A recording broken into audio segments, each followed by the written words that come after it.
came in, he was complaining of vague abdominal pain. We see a lot of patients with that. And we do labs to kind of figure out our thought process of where to go from there. And when his labs came back, it was very consistent with gallstone pancreatitis.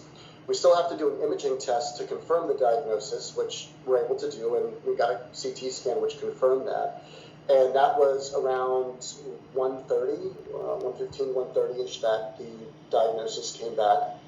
And immediately right after that, myself and the nurses and everyone there working in the ER, we get on the phone to call for a hospital that has the specialist and has the ICU capability, because Daniel was quickly deteriorating in front of us. And we kept getting the response, sorry, we're full, we have no ICU capacity, we have no ICU capacity. And it was about 2 hours into that ordeal, not being able to get a bed, that I said, why don't I try posting this on the physician community on Facebook? It's one of the largest, if not the largest, physician community on Facebook. And I posted the situation, the dire straits that Daniel was in, and got a bunch of responses from doctors, some in Missouri, one from Austin.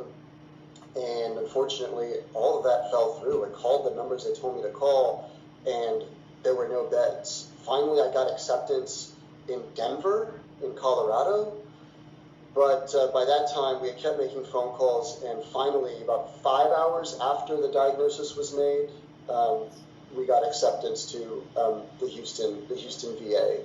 But it proved that too much time had passed, and they were unable to fix the problem, despite the VA's heroic efforts. I have to let everyone know, I'm seeing comments online about people trashing the VA. That's not the situation here. The DeBakey VA, the Houston VA, did absolutely everything they could. Look, I mean, did you ever think that you would be up against something like this? I mean, I'm sure this has to be a doctor's worst nightmare. Absolutely, and it was something that myself and all my physician colleagues, we knew this was an inevitability. Don't get us wrong.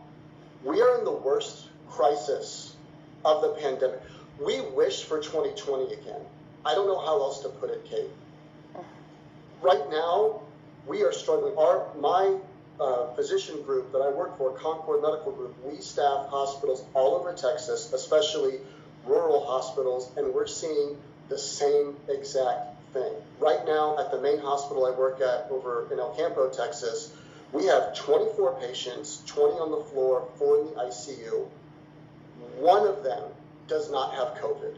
I just called this morning to get that update. And we pride ourselves on giving the best evidence-based care, to give the best care in the world wherever we practice. Our Concord physicians, our partner hospitals that we work with. Right now, Kate, the bar is set to safe care. That was always a given. Now that's the goal. We had to downgrade 2 patients out of the ICU who were still ICU sick, because there were 2 other patients who were sicker and needed those beds more.